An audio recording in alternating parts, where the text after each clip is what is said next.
Ulat ng umano'y pagbibenta ng vape na may cannabis sa Dagupan City pinaiimbestigahan na.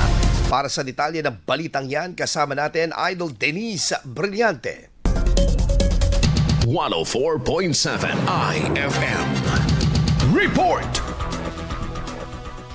Nanawagan ng masusing investigasyon ng ilang opisyal sa pamahalang lungsod ng Dagupan sa isinagawang Vape Ordinance Committee hearing noong Biyernes dahil sa iniulat ng Bunuan Binloc Barangay Council na alegasyon ng umano'y pagbebenta ng vape na may cannabis content. Pinaiimbestigahan ng ilang opisyal ng Dagupan City ang alegasyon ng umano'y pagbebenta ng vape na may halong cannabis, isang pinagbabawal na droga. Inuulat ng Barangay Bunuan Binloc Council ang nasabing issue at tinalakay ito sa ginanap na Vape Ordinance Committee hearing noong Biyernes. Sa panayam ng IFM Dagupan, sinabi ng mga opisyal na may ulat ang ilang menor de edad ang posibleng sangkot sa umano'y pagbebenta at paggamit ng naturang vape. I'm worried din talaga kasi it so happened nung during the hearing po doon sa Sangguniang Panglungsod is naiupon din po ng mga kabataan ho natin doon na representative. That time, medyo na-aware din po ang Sangguniang Panglungsod, mga councilors po natin na nandun. So, yung PNP agad, nung nalaman na ganun is, nag-uusap na rin kami.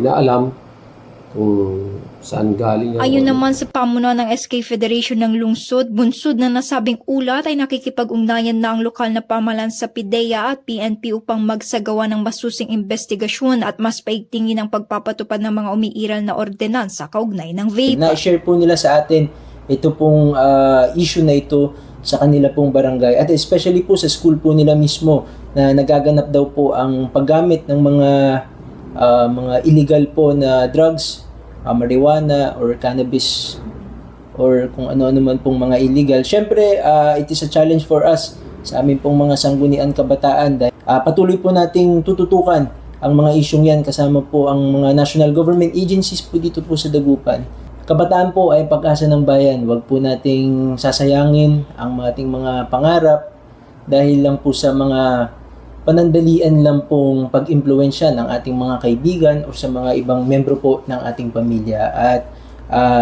tulad po ng sinabi natin na challenge po ito para sa amin pong mga SK chairman na maging role model para po sa ating mga kabataan dito po sa Dagupan. Nanawagan ng mga opisyal na hintayin ang resulta ng investigasyon upang matukoy ang katotohanan sa likod ng aligasyon at maprotektahan ang kapakanan ng mga kabataan. Kasabay nito, muling tinalakay ng komite ang umiiral na vape ordinance ng lungsod na naglalayong higpitan ng regulasyon sa paggamit at pagbebenta ng vape, partikular sa mga menor de edad at sa mga lugar na malapit sa mga paaralan. Kasama mo mula rito sa IFM News Dagupan, ito si Idol Denise Brillante, Tataka, IFM.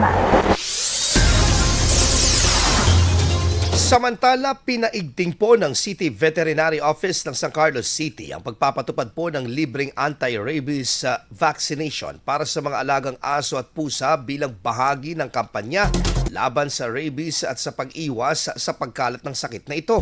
Ayon sa tanggapan, magsasagawa ng roving vaccination ng mga kawani ng City Veterinary Office sa iba't ibang mga barangay sa nasabing lungsod. Nakatakdang isagawa ang libreng pagbabakuna sa Barangay Balaya ngayong araw, Enero 20, Barangay Kuliling sa darating na Miyerkules at Barangay Tebag sa darating na Huwebes. Layunin ng programa na mabawasan ang panganib ng rabies, isang nakakamatay na sakit na maaaring mailipat mula sa hayop patungo sa tao sa pamamagitan ng regular at sapat na pagbabakuna sa mga alagang hayop. Hinimok naman ang mga pet owners na ihanda ang kanilang mga aso at pusa at dalhin ang mga ito sa itinakdang petsa ng pagbabakuna kasabay ng paalala ang kahalagahan ng responsableng pag-aalaga ng hayop para sa kaligtasan ng buong komunidad. IFM News. IFM News. IFM News.